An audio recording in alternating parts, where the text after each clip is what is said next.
All right, good afternoon, everyone, and thank you for joining us on another Google Plus Hangout for Channels Beam. Today, we're looking at how technology can be a driver for achieving SDGs, and also as a result of that, alleviating poverty amongst the population. Joining us today, we have me, Abiri, who joins us from Ogbomoso, and also that's in Oyo State.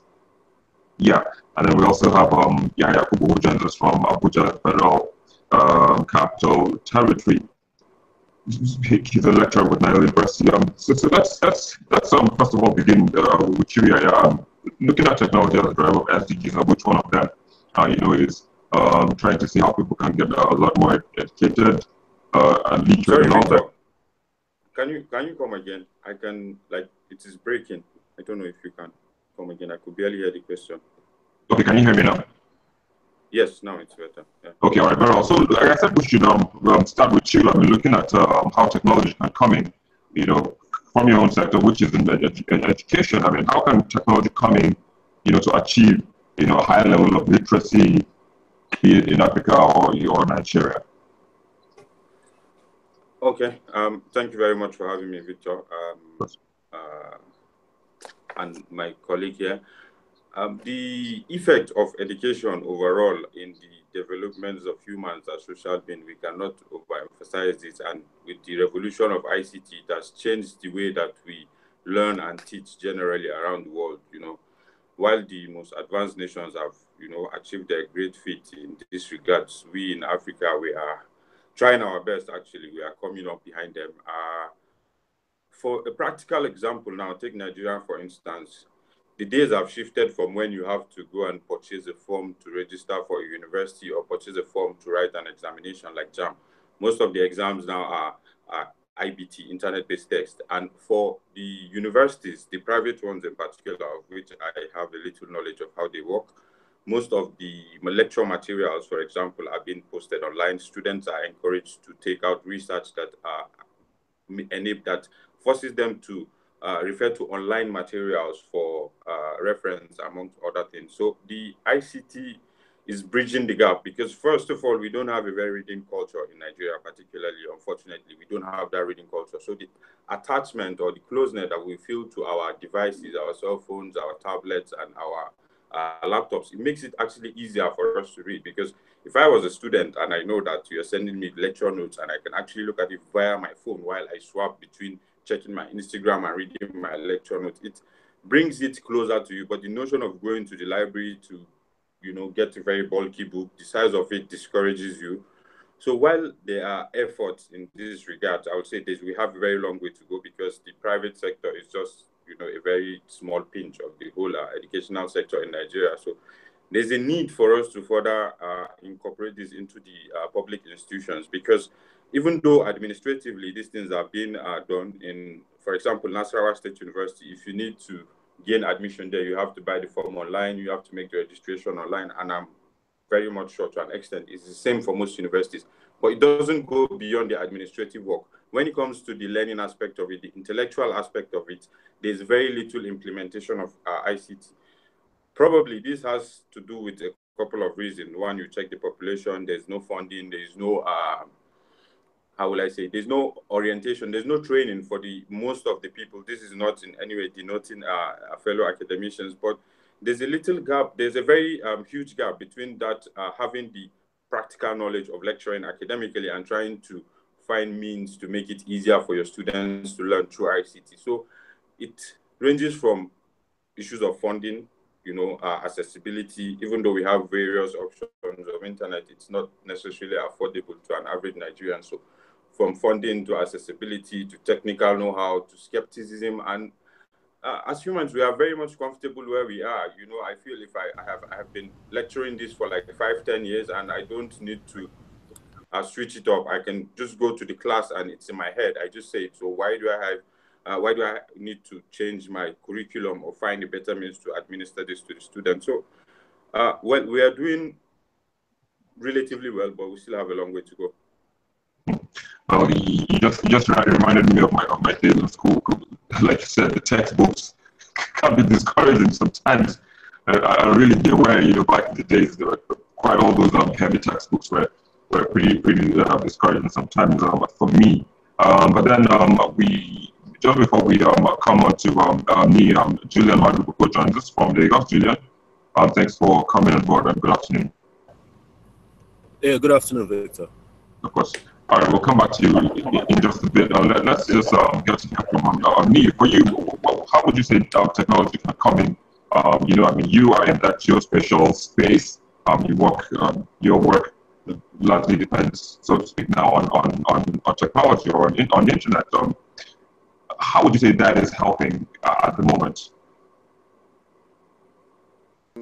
I'll come from a quite practical angle because SDGs is more like the continuation of MDGs. So and extensively, okay, so if you can lean back, please. Yeah, I'll come from. Can you hear me? Yeah. I said if you can lean back.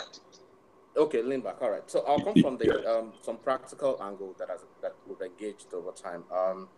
SDGs is the continuation of MDGs, and one big fault with MDGs because MDGs is largely not considered a success, all because a critical part was missing, which is the tracking of the MDGs project itself, the tracking of the implementation process, keeping the process transparent, and at the same time to tracking and communicating the impact, really. So, which is what I think has to be improved with SDGs, for example. For example, what we did with MDGs project and the past project, so my own technology or startup technology, GIS technology, was that we did extensive tracking of MDGs project across areas in Southwest. And at the end of the day, we realized that despite the investment in all these projects, there were a lot that couldn't even meet the minimum standards of ensuring it reached its impact. At the same time, too, there's a lot of projects that are highly underutilized or underused.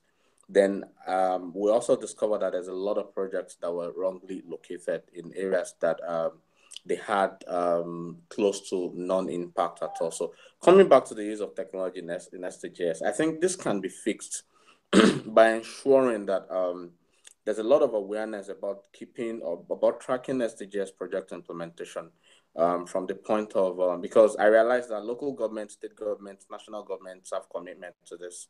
And they are investing public funds into this project, which means that there has to be a tracking system that centralizes information around SDGs. And at the same time, to people monitor the progress of the implementation of the project. And at the same time, so this helps them to expand their literacy around it. Because, for example, if my local government is investing in SDGs project, for example, and I'm aware that there's a simple technology that helps us to keep track of how they're implementing the project. And in the process, too, I'm aware of the role these projects are, the impact of these projects in my own life as a resident of that particular local government, then technically I'll become more literate around it, learn more about it, and know more about it. So technology, using mobile tracking device and all sorts of improvised technology, can really connect SDGs as a concept to the people in the broad sense of it. That's one part. Then the other part is when you engage simple technology like mobile tracking devices and all, and at the same time to create an open repository that helps people to track the progress of these MDGs and how they are being implemented.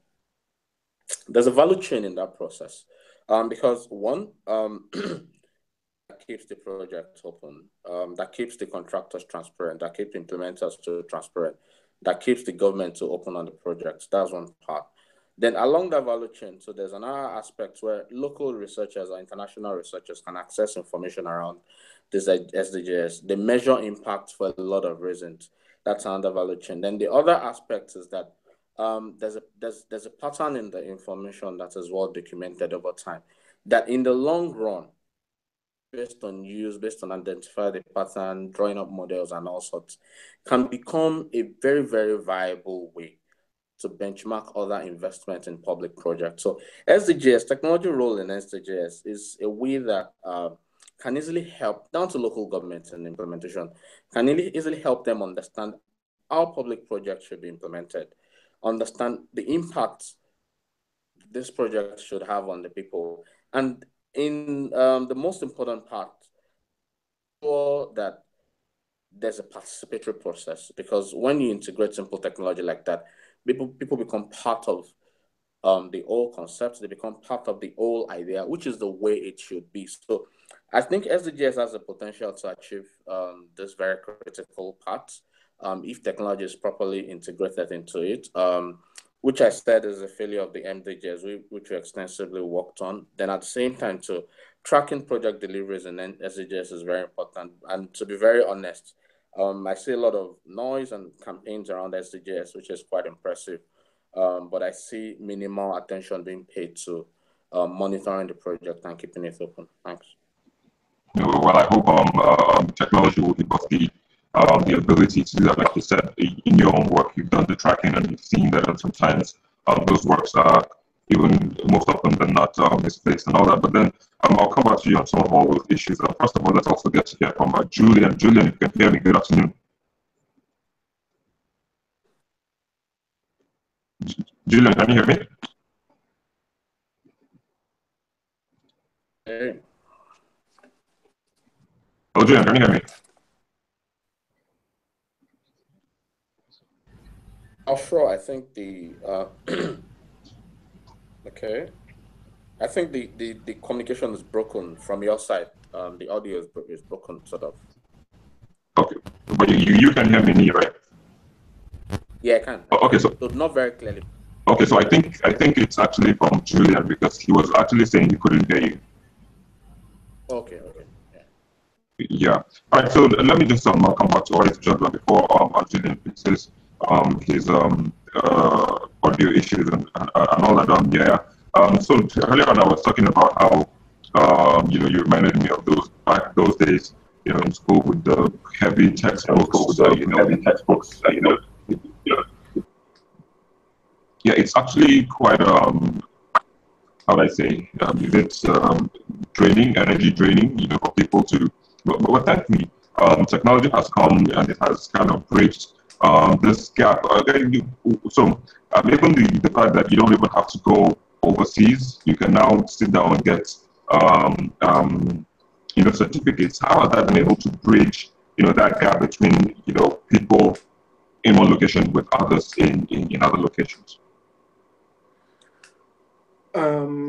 Well, I think attaining or accessing certificates in courses online, it's a two-way coin. If you look at it from the one side, it accords people that don't have the necessary resources to migrate and live abroad. It gives you also the same opportunity to be able to have access to this certification and all that. But again, it is most of these online-based certifications it is not practically taught. You hardly get this one-on-one interaction, except with a few systems that they've design that gives you like a whole classroom experience while you are online and you receive these lectures, and there's a form of interaction across this between yourselves and the other people in the class and the lecturer or the tutor.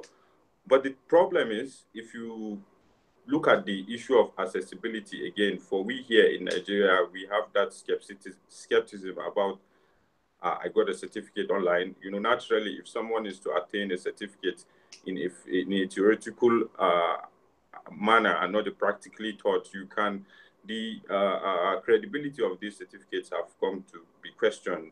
With an exception of a few reputable universities that you can actually pride yourself that I got a certificate here, but we have a lot of proxies and phony whatever schools online that. So while it is a good development as it gives a whole lot of people the opportunity to access certain educational needs, it also has its shortcomings whereby people are being exploited through that means, in the sense that I can register for a course online and I just get reading materials. I probably don't go through it. I did to the exams. I double my way around it. So there could be certification, but the question is, what about the knowledge? Was it actually being transferred? In that essence, you cannot really assess these people whom you are certifying. So it's a two-way thing again.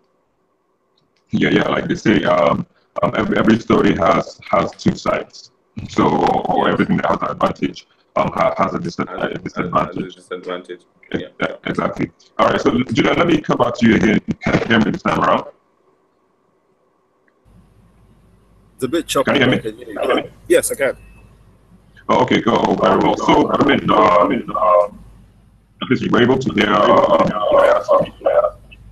you just playing me. Hello? Yeah, I'm with you. Can you hear me? I've lost you now. Okay, but go on. I can hear you again. Go on.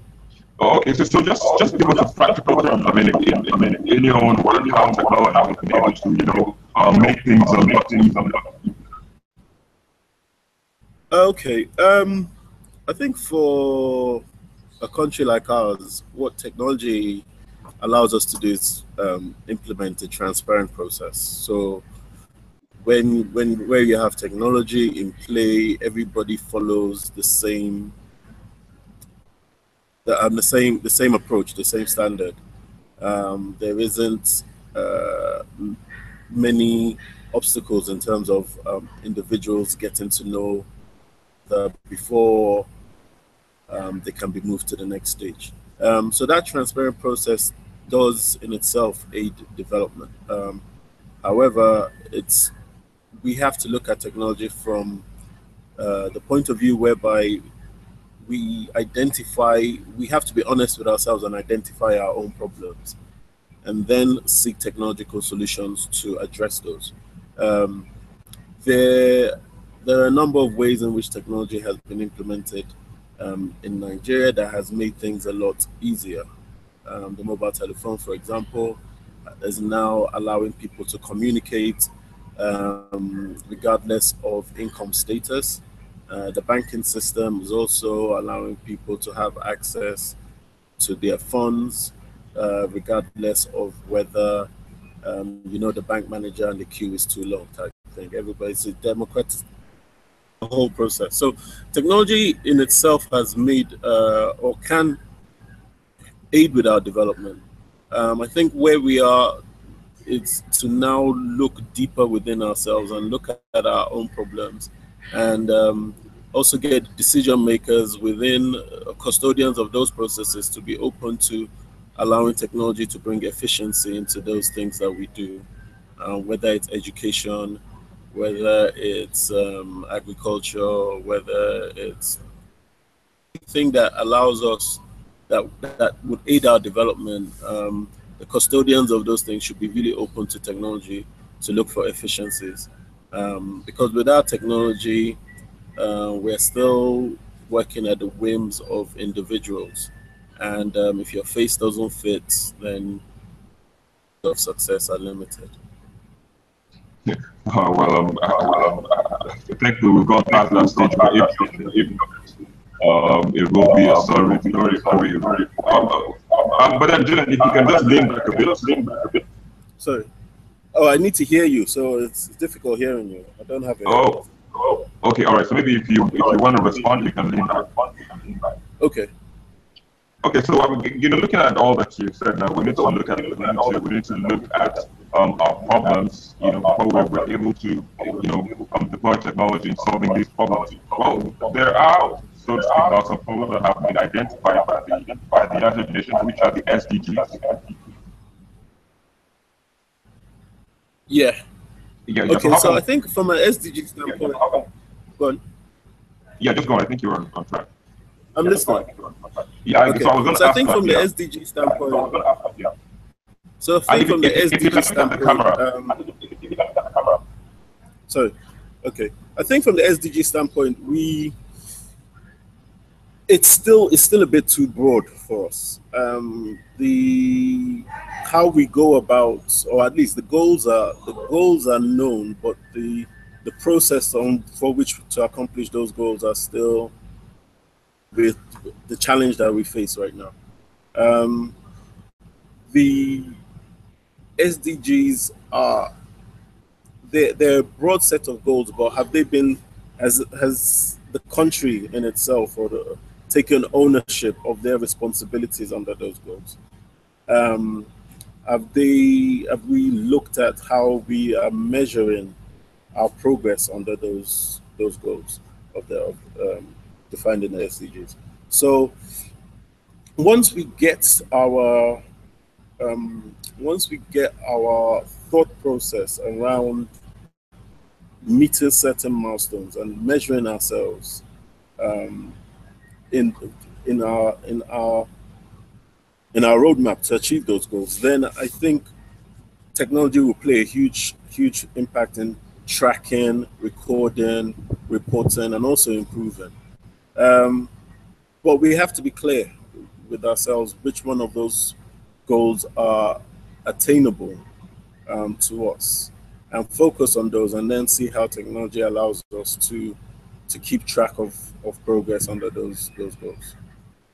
So whether it's health or education, um, whether it's female education and things like that that they've mentioned. Um, Without technology, we can make up numbers, but we will not be able to keep track of ourselves on a timely basis from where we started to where we end up. All right, so just in wrapping up this conversation, so one of the breakout sessions at the UN General Assembly Pardon? was, I said, one of the breakout sessions during the UN General Assembly was actually on how technology can be used. So, Shit. all right, Julian, I'll come back to you in just a minute. Yeah, I can. All right, Abdul, starting the French. Let me just come to you. So what I was trying to say was that at the UN General Assembly, one of the breakout sessions, which was co-chaired by the president of Rwanda, that's Paul Kagame, it actually dwelled on how technology, can be brought in at this moment. So I think that really underscores the importance. But then, how important would you say it is? Sorry. Okay, I can hear you. Yeah, I can hear you now. Come again with the question, please. It was echoing Okay, so last time. Yeah. Okay. That's because Julian's spot was so open. So I was talking about how important the whole thing is, the whole phenomenon is, because it was one of the breakout sessions at the UN General Assembly. It just concluded UN General Assembly. It was one of the breakout sessions which an African leader actually co-chaired. That's Paul Kagame. I think that in itself stresses or underscores how important using technology is, to bridge all of the struggles. Do you think so? Okay. The use of technology to bridge that's to bridge the SDGs, Of, education, and all that. of course, of course. To bridge that with the people, right, and bridge Yes, that with the please. impacts. Yeah, exactly. All right, great. I think my So colleague if you mentioned the if you can role. lean Yeah, back, I think something that has to do with if you can lean back. mentioned something that had to do with I think online education the other time. Am I right? Is that part of it? Role of technology, for example. Yes, he did. All right, great. So let me come from this. Interestingly, the kind of space I worked in, If you can lean I've been back. able to touch yeah, the kind of space I work in, we've been able to touch a lot of this area. For example, when we founded our company and we're working around geospatial technology, one of the big troubles that we have, because SDGs, for example, works on accuracy, a lot of it.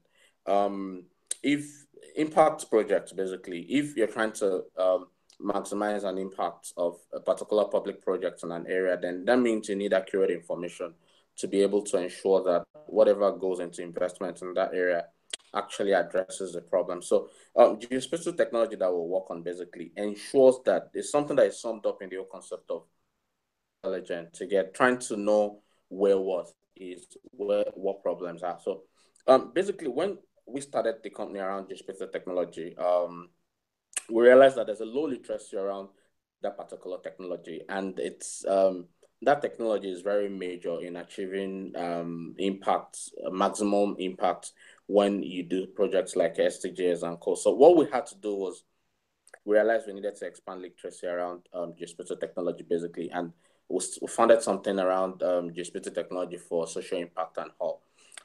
So what happened was when we started that, we were able to train over 1,000 Nigerians.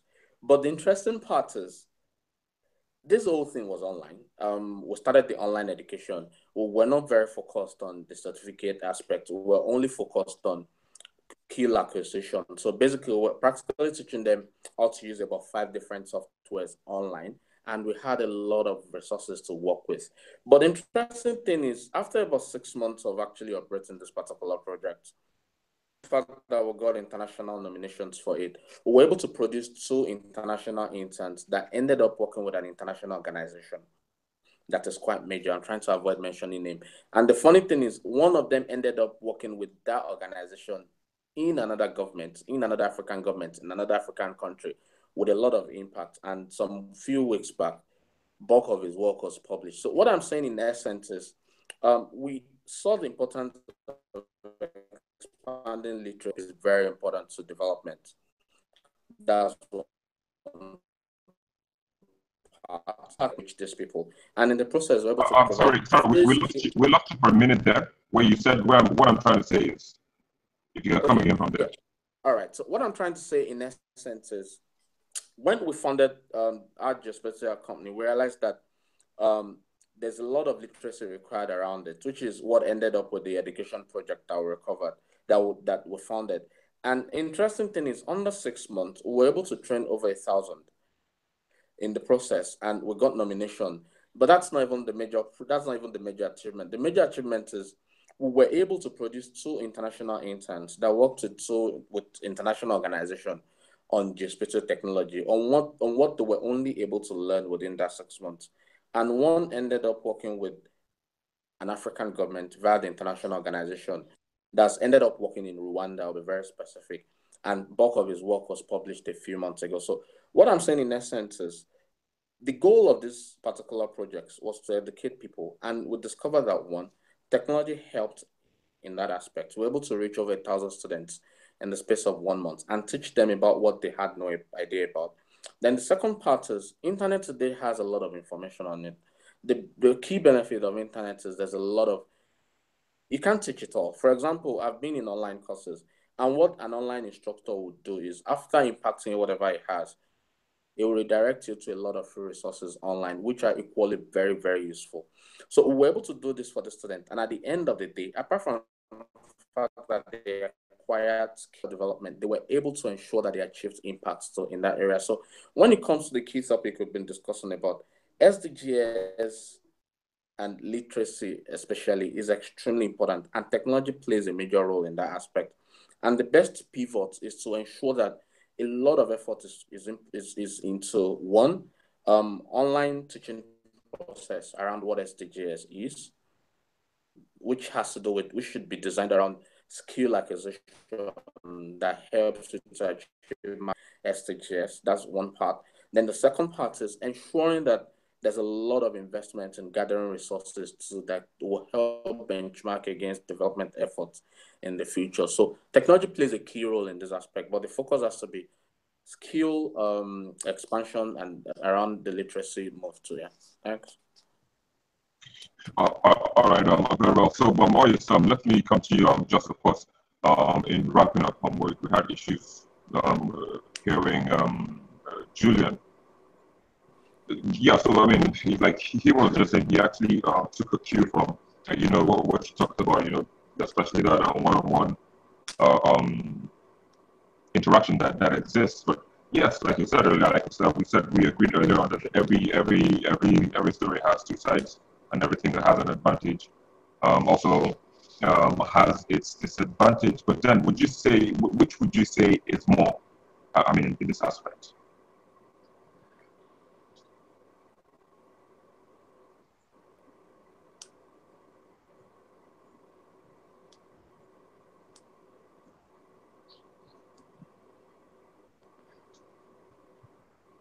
Can you hear me?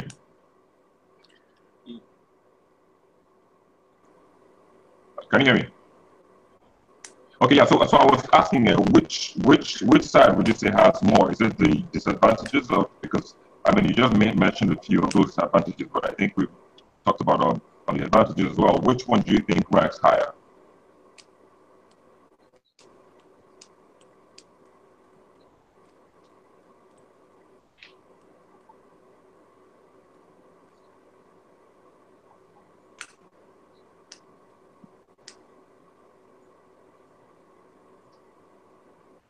Did you get that? Yes, so I was saying that which one is higher? Is it the disadvantages or the advantages?